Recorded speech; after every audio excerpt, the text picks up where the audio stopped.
que cuando disminuye el volumen sistólico la presión del pulso disminuye y que cuando aumenta la resistencia, cuando disminuye la intensidad, siempre la presión del pulso va a aumentar porque aumenta la presión. Ok. Bueno, vimos presión de pulso, luego vimos algo de presión arterial media. ¿Qué es la presión arterial media?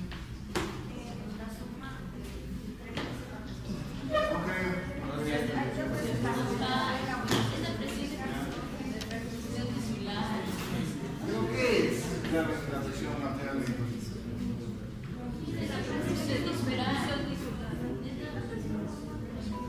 Sí, pero ¿qué es la presión arterial media?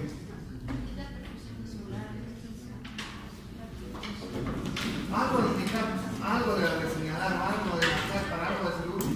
¿Qué es la presión arterial media? ¿Qué es la presión arterial media? Es la presión de perfusión tisular, ¿no es cierto? Que nos indica que tan bien perfundido puede estar un tejido, ¿no es cierto? ¿Y este es el resultado de qué?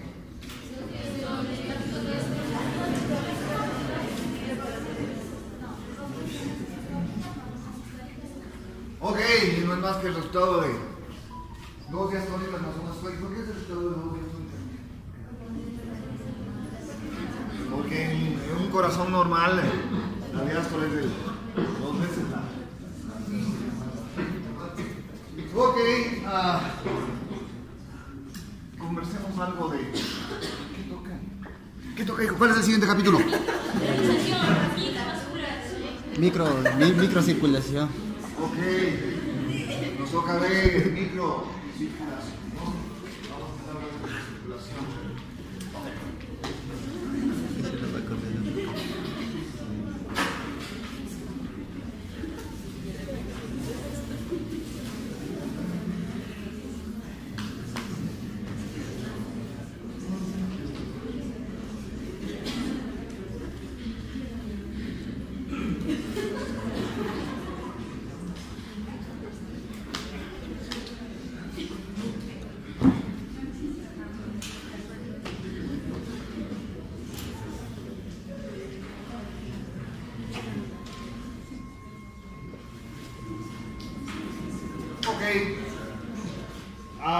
Seguimos adentrándonos en este fascinante mundo de la fisiología circulatoria.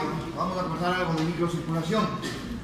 Recordarles nada más, cuando tenemos las arterias grandes, estas cuando van a entrar a un tejido se constituyen en una arteria nutricia de ese tejido, la arteria principal. Estas arterias principales van ramificándose, se ramifican alrededor de 5 o 8 veces más la arteria principal que desocupa un tejido y forma finalmente estas que son las arteriolas mucho más pequeñas, ¿no? La arteriola aún posee una capa continua de músculo liso y esta arteriola finalmente forma estas que son las arteriolas terminales que se conocen como las metaarteriolas. Cuando la metaarteriola se divide y forma que es el capilar verdadero, justamente antes de que se forme el capilar verdadero, yo tengo realmente un esfínter de músculo liso que constituye los esfínteres precapilares. Músculo liso que naturalmente puede verdadero. Ese es o está constituyendo la microcirculación. Ahora bien, recordarles simplemente que las células de nuestros tejidos nunca jamás están lejos de un capilar. Nunca están lejos de un capilar, porque necesitan las células de los tejidos, necesitan los nutrientes que el capilar le puede aportar. Si una célula se encuentra lejos de un capilar, va a ser imposible que los nutrientes lleguen hacia la célula para que ésta pueda nutrirse de lo necesario para que pueda trabajar. De manera que siempre las células están cerca a un capilar. Esto solo es un esquema. Imaginen esto que son circuitos en paralelo, ¿no es cierto? Entonces yo tengo una división acá y vienen más capilares y más capilares y más capilares, de manera que se forma un circuito paralelo. Esto es solo para que entiendan cómo está dividido y cómo está estructurada la la microcirculación. Que recuerden simplemente que nunca hay células lejos de un capilar verdadero. Que yo tengo estas metaarteriolas y esencialmente los circuitos precapilares que tienen la capacidad a través de su músculo liso o bien sea de contraerse o bien sea de dilatarse. Ok, así está estructurada la microcirculación. Si nosotros hiciésemos un corte de un capilar, veremos que el capilar está estructurado así, una membrana basal capilar y simplemente una sola capa de células que constituyen las células endoteliales. Es decir, hemos hecho un corte y lo hemos traído acá. Entre célula endotelial y célula endotelial hay estos que se constituyen los poros o hendiduras capilares. Esos poros o hendiduras capilares realmente son los espacios que existen entre célula y célula y que permiten la difusión a través de los capilares hacia el intersticio de los nutrientes necesarios para que la célula pueda trabajar. De manera que a través de estos poros o hendiduras es como fluyen esencialmente los elementos hidrosolubles o lo que es lo mismo los elementos no liposolubles. Como por ejemplo, no liposolubles, los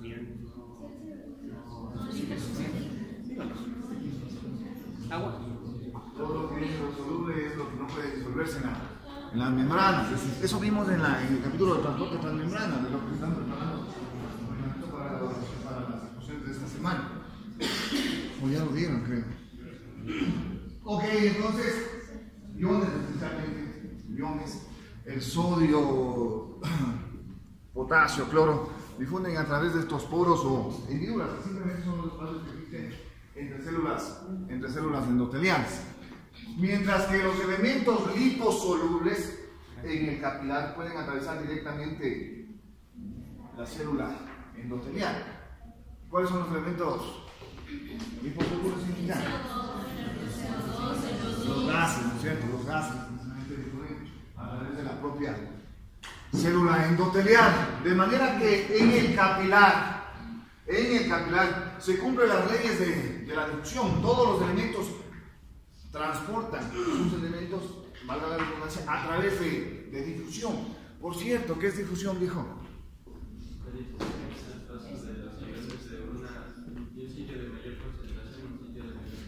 Exacto, ¿no es cierto? Y entonces yo tengo una gran concentración de oxígeno en el capilar y el oxígeno por lo tanto difunde hacia el tejido. Cuando el tejido trabaja, yo aquí tengo gran producción de ¿qué? El CO2, por ejemplo, y el CO2 por difusión, en un sitio de mayor concentración, un sitio de menor concentración, difunde hacia el capilar. Y así se comportan todos los elementos que difunden a través de los capilares, por difusión, esencialmente, por tanto, de un sitio de más concentración a un sitio de menos concentración. ¿Ok? Así van difundiendo los elementos a través del endotelio capilar. Ahora bien, estos poros o hendiduras, estos espacios que hay entre célula y célula no son los mismos en los diferentes tejidos. Yo tengo tejidos que hacen esto, que prácticamente entre una célula y otra están fuertemente unidos. Y por lo tanto la difusión a través de este es extremadamente difícil. Ese es el ejemplo de la barrera hematoencefálica. La célula endotelial del cerebro tiene sus células endoteliales realmente muy unidas, de manera que es muy difícil que atraviesen iones y moléculas, es muy difícil que atraviesen sin una verdadera necesidad del tejido. Porque esto implicaría, si es que se abre más, que haya gran difusión hacia los intersticios de líquidos, de iones que podrían causarnos edema cerebral. Y se constituye en una barrera realmente el endotelio cerebral para evitar que elementos nocivos para el cerebro puedan acceder al parénquima cerebral. Ok, entonces miren cómo van variando según la necesidad del tejido, esta estos poros o hendiduras. Y tengo otro tipo de tejido, por ejemplo, el tejido hepático que hace esto, ¿no? Miren el espacio que crea entre célula y célula, es decir, un poro o hendidura extremadamente amplio, ¿no? Prácticamente los poros de las células de los sinusoides hepáticos son extremadamente amplios, de manera que a través de este difunden gran cantidad de líquidos, llegando incluso en la célula hepática, en el tejido hepático, a pasar grandes proteínas hacia el interior del tejido hepático. Es por la amplitud que tienen esos poros o hendiduras. Entonces, mire usted cómo esos poros o hendiduras, ese espacio que hay entre célula y célula, varía dependiendo del tejido. En los tejidos en donde necesitamos absorción de nutrientes, como es el hígado, por ejemplo, esos poros se separan mucho. En cambio, en tejidos en donde la difusión puede causarnos muchos problemas, prácticamente tenemos un sello que evita esa gran difusión de líquidos o iones que pudiera existir. ¿Sí? Por tanto, la difusión de los capilares dependerá del tejido, ¿no? Hay mayor difusión dependiendo de algunos tejidos y menor difusión dependiendo de otros, pero todos trabajan en base a difusión. Algo que es importante mencionar acá es que en las células endoteliales yo tengo unas invaginaciones, ¿no? En ciertas células endoteliales yo tengo unas invaginaciones que se conocen como caveolas, ¿no? Las caveolas simplemente son unas invaginaciones que están aquí que nos permiten esencialmente la absorción de grandes moléculas proteicas que en condiciones normales no pueden atravesar por aquí, por los poros o hendiduras, entonces tienen que hacer endocitosis a través de estas que son las caveolas, nada más en relación a cómo está estructurado nuestros endotelios. Recordarles también que el diámetro de un capilar está alrededor de 5 a 9 micras, ¿no es cierto? Y eso hace que prácticamente los glóbulos rojos tengan que pasar en fila por acá, por el diámetro tan pequeño que tiene. Pasa una aceptable cantidad de líquido junto a los glóbulos rojos, ¿no es cierto? Importante recordarles que más es la velocidad por la que difunden los líquidos a través de los poros o hendiduras que la velocidad a través del propio vaso sanguíneo. Es decir, miren lo importante de la difusión capilar que tenemos entre los tejidos y los vasos sanguíneos. Ok, muy bien, señores, esto es microcirculación. Muy bien.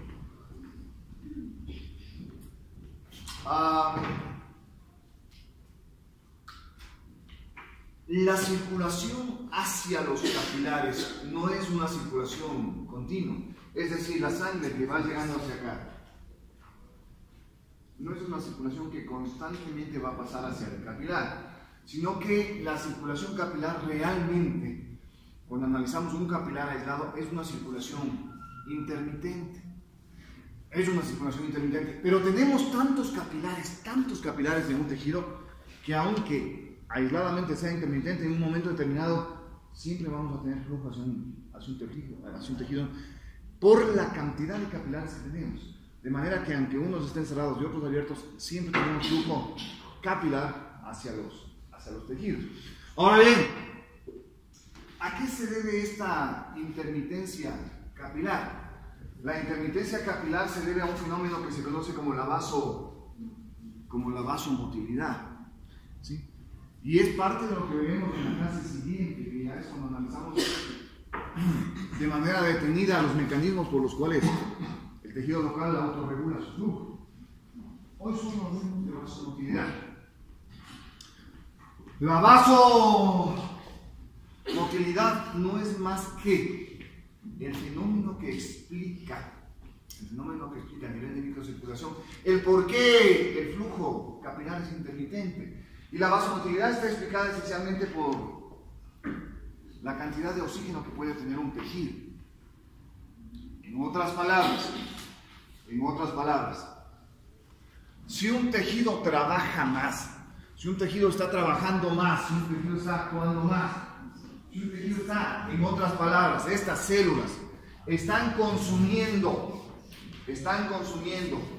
el oxígeno tisular, hace ese trabajo aumentado ese metabolismo aumentado hace que la concentración de oxígeno disminuya. Es decir, un tejido trabaja más y por lo tanto la concentración de oxígeno en ese tejido disminuye.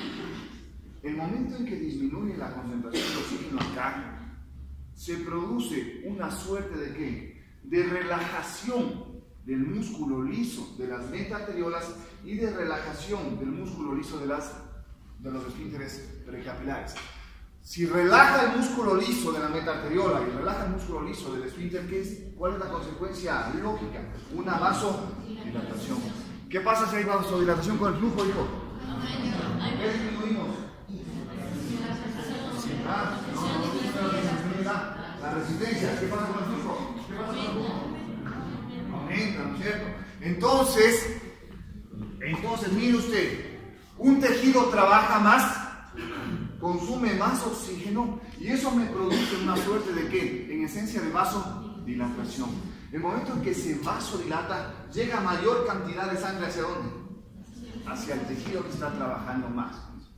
Es lógico suponer, señores, es que el cuerpo trabaja a la perfección, realmente, aunque ustedes se burlen de su tejido, el cuerpo trabaja a la perfección, pues, porque la fisiología es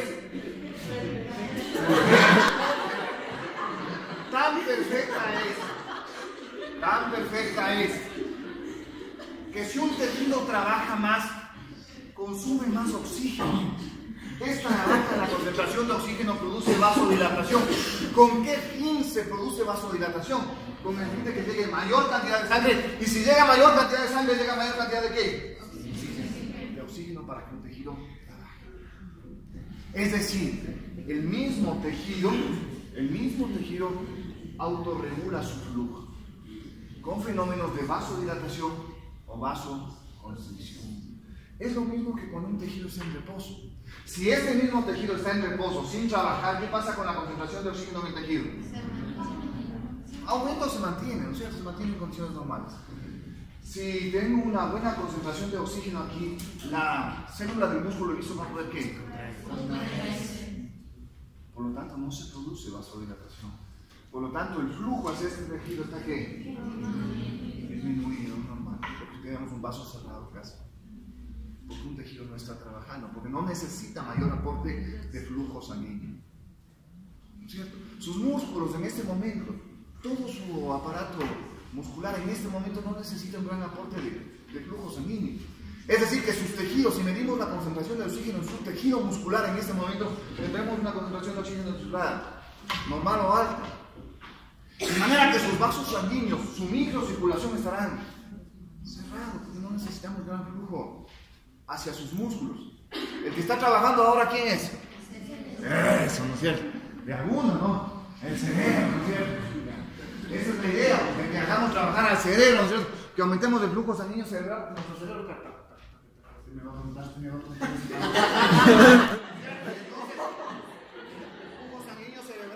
flujo sanguíneo cerebral está aumentando, pero no mi flujo sanguíneo muscular. A donde quiero llegar, señores estudiantes, es que entiendan el fenómeno de vasomotilidad. La vasomotilidad no es más que el flujo intermitente hacia los tejidos. La vasomotilidad se produce por un fenómeno de ¿qué? De vasodilatación o vasoconstricción, que es dependiente de ¿qué? De la concentración de oxígeno. Si un tejido trabaja más, consume más oxígeno y por lo tanto el vaso se dilata, porque no hay oxígeno para contraer los músculos lisos.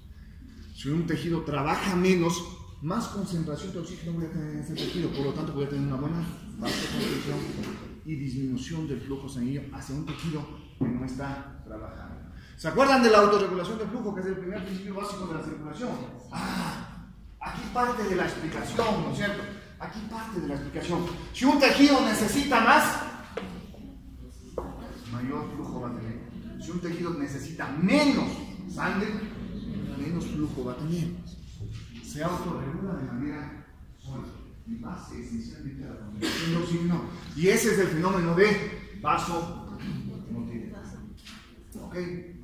Esa es la vasomotilidad que explicaba en Gallo.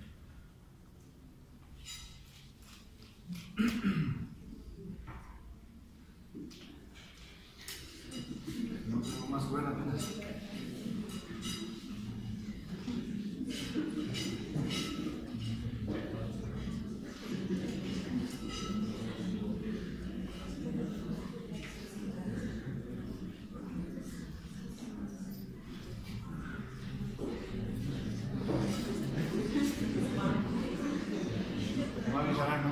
En shock, doctor, en shock, si es que hay shock en los capilares, aumentaría. Shock es la deficiencia de flujo sanguíneo en un tejido. Entonces, Si tienes shock, aumentaría.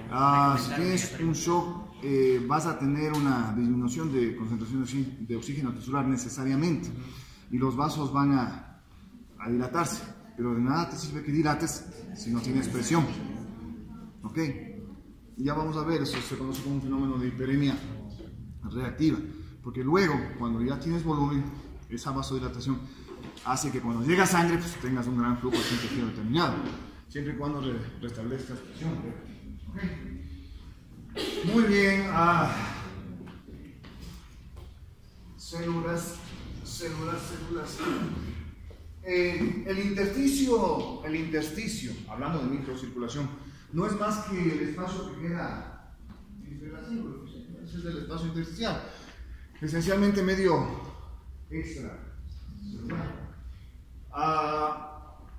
El intersticio tiene dos tipos de fibras, ¿no? Unas fibras largas, que son los haces de colágeno que están entre célula y célula, que realmente son los que dan sostén a un tejido, son estructuras más rígidas que dan sostén al tejido, que son los haces de colágeno. Y tenemos unas estructuras más pequeñas, ¿no? Enrolladas, nos hacen esto, ¿no? Están absolutamente enrolladas, que son los filamentos de proteoglicano, ¿no es cierto? Que esencialmente es ácido hialurónico. Pero estos son los filamentos de proteoglicanos. Entonces, cuando hablamos del intersticio, estamos hablando de qué? En el intersticio yo tengo colágeno y proteoglicano. El colágeno da el sostén a un tejido y los proteoglicanos esencialmente lo que hacen es formar o englobar en su estructura espiralada agua. Es decir, cuando el agua en un capilar, digamos que este capilar está fluyendo por acá, cuando el agua fuga hacia el intersticio, esta agua realmente en forma libre casi no corre, ¿sí? Casi no difunde. El agua que está aquí en forma libre casi no difunde.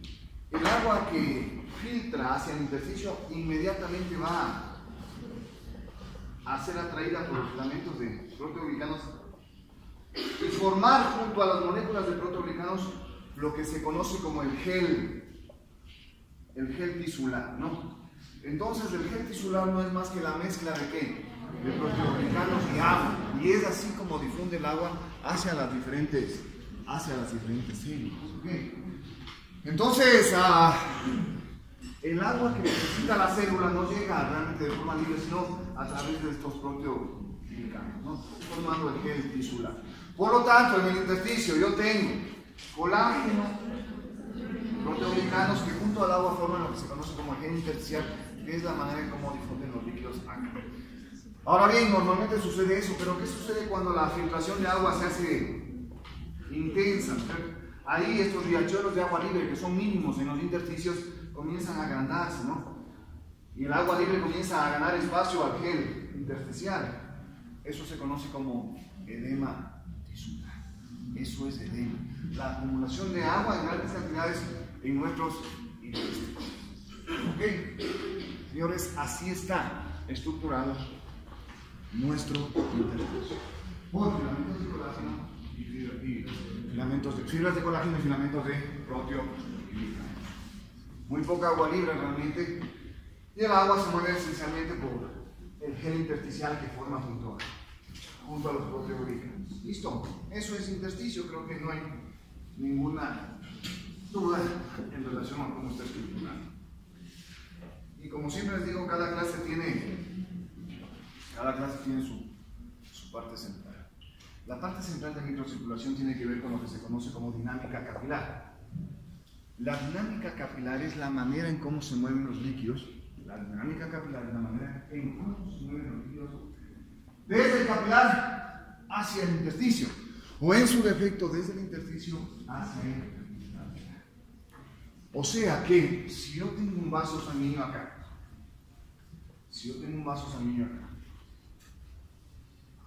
y aquí está naturalmente el intersticio con las células del tejido, la dinámica capilar no es más que la explicación de cómo el líquido del capilar puede moverse hacia el intersticio, o cómo el líquido del capilar, del intersticio, puede moverse hacia el capilar.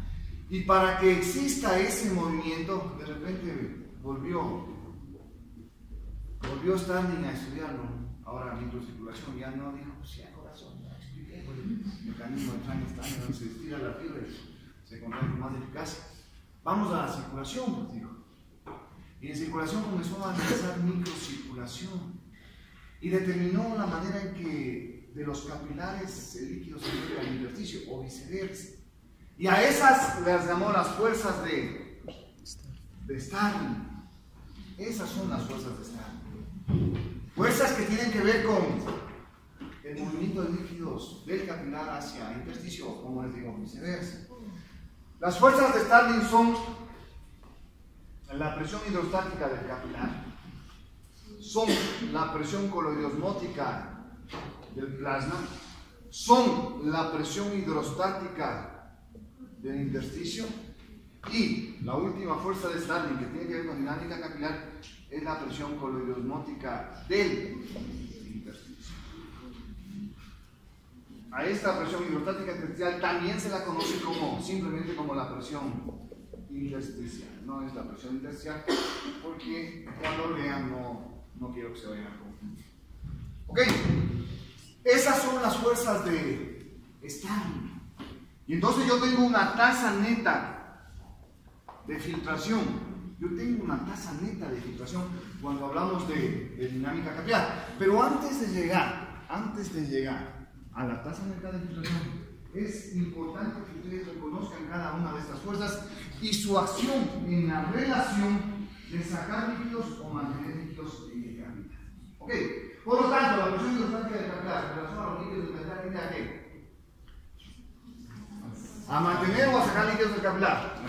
Sacar líquidos. La presión hidrostática del capilar naturalmente será la presión de la columna de sangre que pasa por aquí. Esa presión, hijo, en relación a los líquidos, ¿tiende a sacar o a mantener líquidos en el capilar? A sacar. A sacar. Así es. La presión hidrostática del capilar tiende a ¿qué? A sacar líquido del capilar. Esto es más o menos como un río, ¿no? Si usted tiene una presión determinada por un río, sigue su cauce, ¿no? Pero ¿qué pasa si hay una gran lluvia, una gran tormenta? ¿Qué pasa con el río? El líquido del río trata de desbordarse, tiende a qué? A sacar el agua de su cauce normal. Lo mismo pasa en el vaso, ¿no? La presión presente de la sangre siempre tiende a qué? A sacar líquido de la sangre hacia los intersticios, del capilar hacia el intersticio. Muy bien. ¿Cuál es la presión coloidosmótica del plasma? ¿A qué se refiere cuando te digo así? La presión que ejercen las proteínas. ¿Vale? La presión ejercida por las Proteínas del plasma. ¿Cuál es la presión coloidosmótica del plasma? ¿A qué se refiere?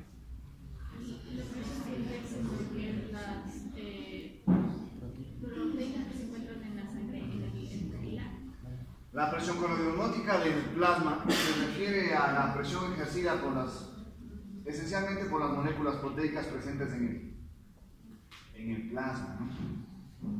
Se suma a esto los iones, que es la sumatoria de proteínas más efecto iónico. El efecto iónico se conoce como efecto Dona, realmente, ¿no?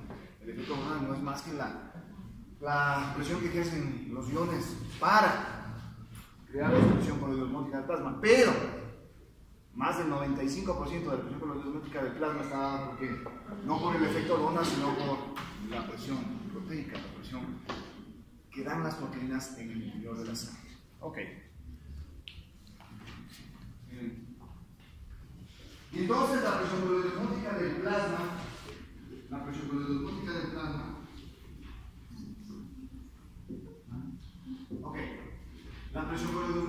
plasma ejerce una función en relación a los líquidos del capilar, en relación a las fuerzas del Starling. ¿Qué hace? ¿Qué hacen en relación a sacar líquidos o mantener líquidos en el capilar? ¿Qué hacen? ¿Mande? Ya, mantienen o ingresa, como usted quiera decir, mantiene líquidos en el capilar. ¿Por qué? ¿Por qué? pues de explicar el porqué, ¿no? Sino, ya sabemos que la presión hidrostática tiende a sacar líquidos porque es una presión que saca, no sé, porque es la presión del líquido o de la columna líquida. Pero la presión coloidosmótica del plasma, ¿por qué tiende a mantener líquidos en el capilar? ¿Qué son las proteínas en esencia? Son solutos, pues, ¿no es cierto? ¿O no? Son solutos, las moléculas proteicas son solutos. Entonces, ¿esto tiene que ver con qué? ¿Y donde hay solutos qué hay? ¿No es cierto? Hay agua, ¿no es cierto? Entonces, estas moléculas proteicas tienden a qué? A mantener agua junto a ellas, porque atraen líquidos, las moléculas de líquidos, ósmosis. Por lo tanto, la presión coloidosmótica del plasma tiende a qué? A mantener líquidos en su interior. ¿Okay? Vamos con la presión coloidosmótica del intersticio. Saltémonos acá. Muchas de las proteínas, o mejor dicho, no muchas, pero algunas de las proteínas que están circulando por la sangre a través de los capilares en las caviolas pueden difundirse por mecanismos de endocitosis hacia el intersticio. Las proteínas que van filtrándose hacia los intersticios y que están acá, naturalmente, me van a crear una presión coloidosmótica. Pero ya no es coloidosmótica del plasma, será coloidosmótica del intersticio. Y si entendimos lo anterior, fácil es de entender qué hará la presión coloidosmótica del intersticio en relación a los líquidos del capilar. ¿Qué hace? ¿Mande? Es decir, tiende a sacar líquidos del capilar hacia el intersticio, ¿sí? Porque ahora yo tengo una suerte de atracción de las moléculas proteicas de acá, de los líquidos hacia el intersticio. ¿Okay? Ya vamos con 3 fuerzas de Stanley, ¿no? Hemos tenido claro qué hace cada una de ellas en relación a los líquidos del capilar. La presión hidrostática tiende a sacar líquidos del capilar, la coloidosmótica del plasma tiende a mantener líquidos en el capilar, la presión coloidosmótica del intersticio tiende a sacar líquidos del capilar. La presión intersticial puede ser positiva o negativa. Recuerden siempre, la presión intersticial puede ser positiva o negativa. Es positiva sobre todo en algunos estados patológicos, como en edema. En edema hay tanta acumulación de líquido del intersticio que se crea una presión positiva y entonces se empuja el líquido hacia, o trata de el líquido hacia el vaso sanguíneo. Pero en condiciones fisiológicas, en la normalidad, si medimos sus tejidos en este momento, todos los intersticios tienen presión negativa. Todos los intersticios tienen presión negativa. Es decir, este intersticio tiene una presión negativa. Esa negatividad del tejido intersticial lo que permite mantener vivas las células. Los tejidos los mantienen pegaditos, ¿no? Chupa. Las presiones negativas chupan. La presión negativa, usted siempre les pongo los ejemplos de la vida diaria, ¿no? Cuando estamos jugando para nada, ¿no es cierto? Vamos en el hospital, no tenemos con qué jeringuilla, ¿no es cierto? El recipiente de ahí, el vaso ahí con la jeringuilla de ahí, ¿no es cierto? En la jeringuilla de ahí nosotros hagamos el émbolo. En el momento en que hagamos el émbolo, estamos creando presión negativa. La presión negativa es la que atrae hacia sí un cuerpo. La presión negativa es la que absorbe en el milímetro. Entonces, cuando yo hago esto, estoy creando presión negativa. En el interior del émbolo, por lo tanto, el agua viene hacia la jeringuilla. Y cuando voy donde la doctora, la residente, la enfermera, no le voy a estar mojando a los hombres, tengo que mojar a las mujeres, ¿no es cierto? No que existe. Y entonces, cogiendo una actividad, y digo, bueno, el momento en que yo empujo el émbolo, estoy creando presión positiva. Miren la diferencia. La presión positiva entonces es la que empuja, la que repele, a diferencia de la presión negativa, que es la presión que hace la aspiradora. La aspiradora hace la presión negativa. ¿Sí? Entonces eso es presión negativa y presión positiva. Ahora bien, les estoy diciendo que los intersticios, esencialmente por la acción linfática, ¿no? Los linfáticos están aquí absorbiendo constantemente los líquidos del intersticio. Y como son los grandes bombeadores, los linfáticos crean el intersticio con una presión negativa. ¿Okay? Esa es una presión negativa y por eso los intersticios tienen presión negativa. Ahora bien, si analizamos eso, la presión intersticial en relación a los líquidos del capilar tiende a ¿qué? ¿A mantener líquidos o a sacarlos? A sacar líquidos del Por capilar. supuesto, yo tengo la presión negativa acá, por lo tanto tiende a ¿qué? Sacar líquidos del capilar. Líquidos del capilar hacia el intersticio. Señores, esas son las fuerzas de Starner. En esencia, todas las fuerzas de Starner tienden a sacar líquidos del capilar, todas, excepto la presión coroidosmótica del plasma. La presión coroidosmótica del plasma es importante para mantener líquidos en el capilar. La presión coroidosmótica del plasma está dada por las proteínas, de manera que si una persona no come proteínas, no va a tener una adecuada presión coroidosmótica del plasma y por lo tanto se va a hinchar. Y se va a hinchar no porque esté gordo y bien comido, se va a hinchar porque va a ser edema, por la gran fuga de líquidos que va a haber hacia los intersticios. Ese es un tipo de desnutrición que se conoce como washoorko, ¿no es cierto? Ese es el washoorko, ¿sí? Por una deficiencia proteica, ósmosis en esencia. Si no tengo los solutos en la sangre, los líquidos van a salir hacia dónde? Al intersticio y nos va a producir edema. ¿Ok? Eso en relación a la dinámica capilar. Por eso es importante que la única fuerza que mantiene líquidos en el capilar siempre se mantenga estable y siempre se mantiene alrededor. Esta presión coroidosmótica del plasma siempre se mantiene alrededor de 28 milímetros de mercurio. Esa es la presión coroidosmótica del plasma. Okay. Bueno, pero esto tiene valores reales, ¿no? Porque de nada nos sirve saber qué es cada una si no analizamos sus valores reales. Vamos al extremo arterial del capilar. En el extremo arterial del capilar, la presión hidrostática del capilar es de 30 milímetros de mercurio. La presión coroidosmótica del plasma es de 28, como les he mencionado. La presión intersticial está alrededor de 3. Y me falta la presión coroidosmótica del intersticio, que es alrededor de 8 milímetros de mercurio. Muy bien, por tanto, la tasa neta de filtración está en. Solo tienes que sumar los desastres y los medios, ¿no es cierto? Y entonces la tasa neta de filtración no es más que todas las fuerzas que tienden a sacar líquidos del capilar menos todas las fuerzas que tienden a mantener líquidos en el capilar. Por lo tanto, la tasa neta de filtración será, ¿cuáles sacan? 30 más 3 más 8 y esto me da 41. ¿Muy bien? Que tienden a ¿qué? A sacar líquido del capilar. Menos, la única fuerza que me mantiene es 28. Por lo tanto, la tasa neta de filtración a nivel del extremo arterial del capilar es de 13. ¿A favor de qué?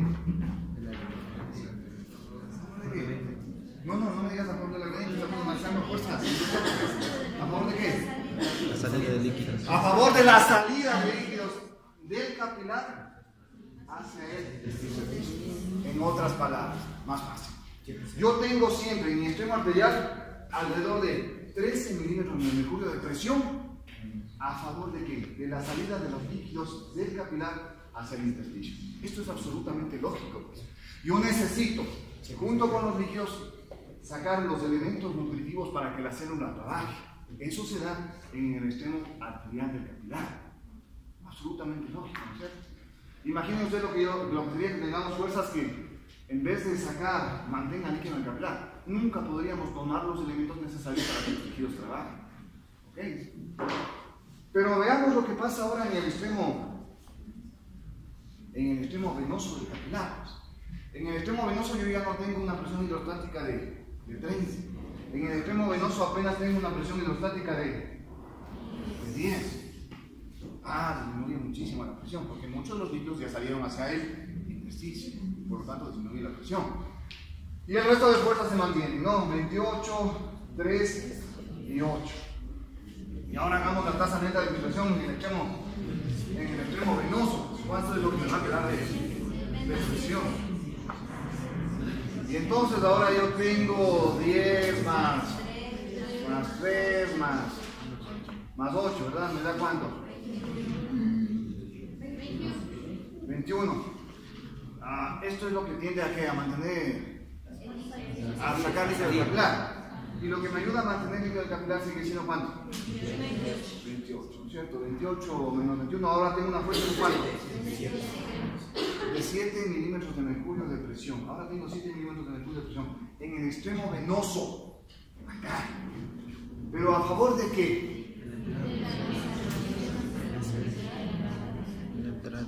tengo 7 milímetros de mercurio, ¿para qué? Para reabsorber los líquidos y ciertos elementos del intersticio hacia el capilar. Y de esa manera regresan por el sistema venoso para que sean eliminados en el interior en los pulmones dependiendo del caso.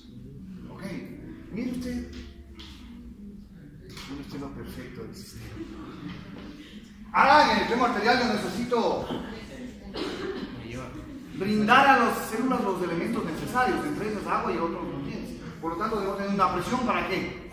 Para que salgan. Pero en el extremo venoso ahora yo necesito que absorber mucho de ese líquido que fue filtrado. Y por eso tengo una fuerza ahora que gana hacia mantener líquido en el capilar o reabsorber líquidos al capilar. Okay, una tasa de filtración para reabsorción tengo en el extremo venoso y acá tengo para sacar líquidos del capilar. Y de esa manera vamos equilibrando. Cierto es que acá yo tengo una mayor tasa neta de filtración, más líquidos que van a salir de los que voy a reabsorber, siempre. Siempre va a haber más líquidos de los que filtro, de los que reabsorbo. Pero ¿quién se encarga de reabsorber ese exceso de líquidos? Los linfáticos. ¿Quién se encarga de hacer eso? Entonces, de estos linfáticos que nadie les para zona, en microcirculación, son importantísimos para mantener las condiciones adecuadas de vida para nuestras células. Sin la acción de los linfáticos, muchos de los líquidos se acumularían y nos daría edema. Pero esos linfáticos van reabsorbiendo ese exceso de líquidos secundarios. ¿Ok? Señores, esto es dinámica capilar. Estas son las fuerzas de Starling. Pero esto no se queda ahí, pues. De repente el mismo Starling dijo, con su grupo de investigadores dijo, pero complicado, pues lo cierto, complicado estar analizando el lado arterial y complicado estar analizando el extremo venoso. Dijo entonces, busquemos lo que se conoce como el equilibrio de Starling. Para encontrar el equilibrio de Starling, dijo, lo primero que debemos hacer es encontrar la presión hidrostática capilar media. La presión capilar. La presión capilar, es decir, la presión media en todos los capilares es tejido en un momento determinado. Y ustedes recordarán que esto es un flujo intermitente, de manera que podemos medir en ese flujo intermitente todos los capilares que podría haber, y se llegó a la conclusión de que la presión capilar media está alrededor de ¿cuánto? De 17.3 milímetros de alrededor de 17. Exactamente es 17.3. Si usted aplica las fuerzas de Starling con esa presión capilar media, ¿cuánto es la tasa neta de filtración en general, en promedio, para alcanzar el equilibrio de Starling? ¿Qué fue, verdad? ¿Cuál es la tasa neta de filtración tomando en cuenta la presión media capilar? La tasa neta de filtración es de 0.3 milímetros de mercurio. Es decir, que en todos los capilares yo tengo una presión de 0.3 en general, en promedio, en todos mis capilares voy a tener una presión de ¿cuánto? De 0.3 milímetros de mercurio. ¿Para qué? Para sacar líquidos de los capilares hacia el intersticio. El equilibrio de Starling me dice eso. El equilibrio de Starling me dice que en microcirculación en mis capilares siempre voy a tener salida de una presión determinada. Me permite la salida de ¿qué? De líquidos y nutrientes del capilar hacia los intersticios. Siempre. El equilibrio de Starling me llega a esa conclusión.